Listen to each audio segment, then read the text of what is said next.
The small community hall in Dublin looked like it had survived 3 decades of rain, frost, and neglect.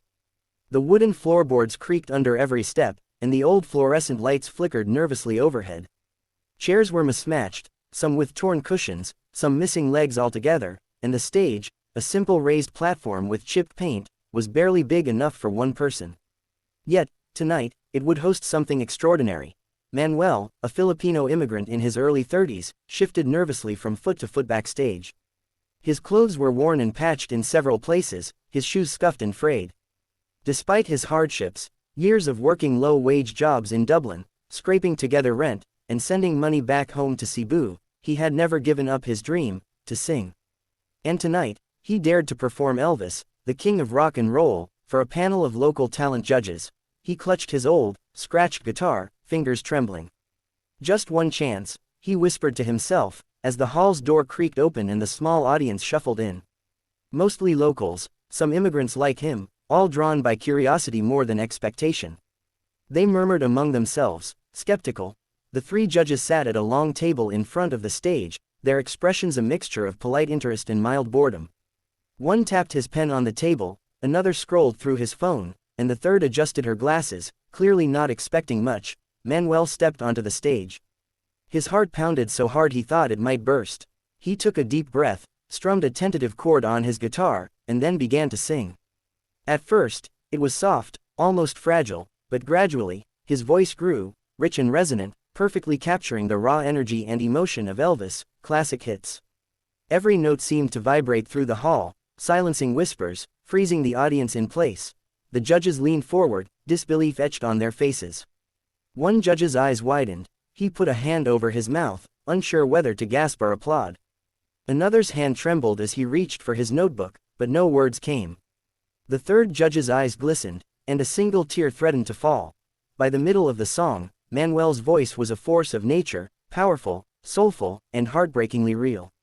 He closed his eyes, pouring every ounce of longing, every memory of family left behind, every struggle into the performance. A hush fell over the audience. Even the rain outside seemed to pause, as if nature itself were holding its breath. As he reached the final note, his voice soaring, a tear rolled down Manuel's cheek.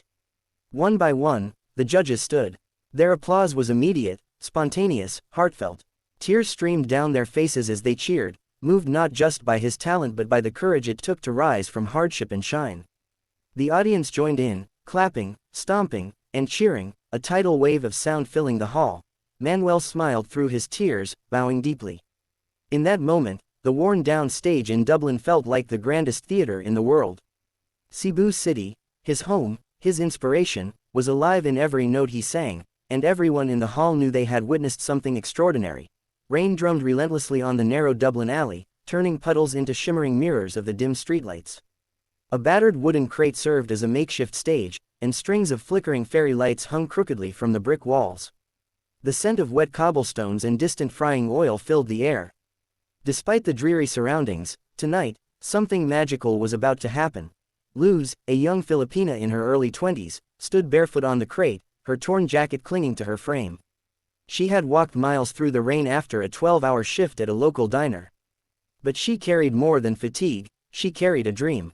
Clutching a battered microphone, she glanced at the 3 judges gathered under a tiny awning. A retired Irish opera singer, a former reality TV contestant turned mentor, and a local music teacher, all sheltering from the rain, watched her with polite curiosity, though none expected brilliance. Her hands shook, but Luz took a deep breath. "This is for everyone who believes," she whispered to herself. Then, tentatively at first, she sang the opening notes of Elvis' "Can't Help Falling in Love." The voice that emerged was fragile yet electric. It cut through the sound of the rain, a crystal-clear melody that seemed impossible in such a squalid alley. Luz's trembling turned into strength with every line, her emotions raw and unfiltered, painting the story of longing, struggle, and hope. The alley seemed to hold its breath, and even the rats scuttling across the walls paused, caught in the power of her voice. The judges froze. The retired opera singer's hand flew to his chest, his eyes wide. The former reality star leaned on the wall, whispering to the music teacher, She's singing from the soul." The music teacher's pen, poised to score, fell to the wet ground. Tears welled in their eyes, unbidden, as they witnessed something they had not expected in a damp alley in Dublin. true artistry. By the bridge of the song, Luz's voice was a tidal wave of emotion. Each note told of hardship, years of underpaid labor, long nights away from family, and the quiet resilience that kept her moving forward. She closed her eyes, lost in the melody, letting the music carry her beyond the cold, wet alley, beyond the dreariness of her life. The final note lingered in the damp night air, a delicate echo that seemed almost unreal. Luz opened her eyes to see the judges crying openly, hands over their mouths, shoulders trembling. Even the audience of curious onlookers was silent, overwhelmed by what they had witnessed. As the last echo faded, the rain seemed to applaud alongside the crowd. One judge, unable to contain himself, stepped forward and hugged Luz tightly. Tears streamed down her face, mixing with the rain. The alley, once dreary and forgotten, felt transformed, as if every droplet of rain had been waiting for this moment to celebrate human resilience and talent. Luz smiled through her tears, breathless, heart racing. In that back alley in Dublin, under flickering lights and a curtain of rain, a little piece of Cebu City had come alive, singing through her voice, touching every soul present, leaving them forever changed. The smell of hot stew mingled with the faint scent of damp coats and worn shoes in the small Dublin soup kitchen. Long wooden tables were crowded with locals and immigrants, huddled together to share warmth, a meal, and brief respite from the cold. The walls, once white, were now a dull gray, decorated with faded posters of past community events. Yet tonight, a sense of anticipation buzzed quietly in the air. Carlos, a Filipino man in his early 40s, shuffled nervously toward the corner of the room where a tiny, makeshift stage had been set up. His jacket was threadbare, and his shoes were scuffed beyond repair, but he held his head high, clutching an old, battered microphone. He had spent years working menial jobs across Dublin, scraping by, sending every spare euro home to his family in Cebu City. But music had always been his escape, his dream, and tonight he dared to share it with others. The three judges, local musicians volunteering at the kitchen, sat at a rickety table stacked with soup bowls and utensils. Their eyes were kind but skeptical. They had seen many hopeful performers, but few with real talent. Carlos took a deep breath, and in a voice barely above a whisper, said, "This is for everyone who keeps dreaming." He began to sing an Elvis classic, his voice tentative at first, trembling with nerves and the weight of his struggles. But as he continued, it grew stronger, richer, carrying with it the raw emotion of a life filled with hardship and perseverance. Each note seemed to resonate not just in the room but in the hearts of everyone present.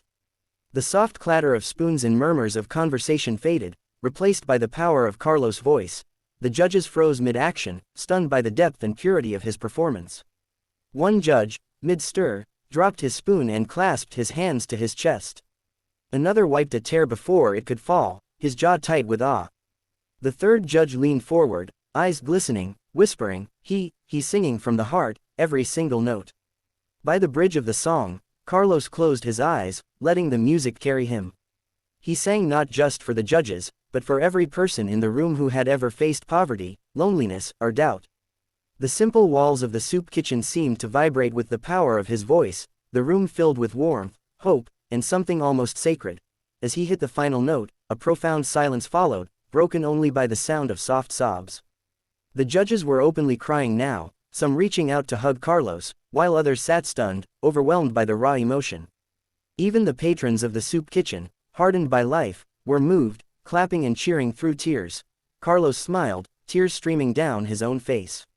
In that humble Dublin soup kitchen, amidst steaming bowls of stew and the quiet struggles of daily life, a piece of Cebu City had come alive in his voice. It was a voice of resilience, hope, and pure human spirit, leaving everyone present forever changed, and reminding them that dreams, no matter how small or improbable, can still shine in the darkest of places.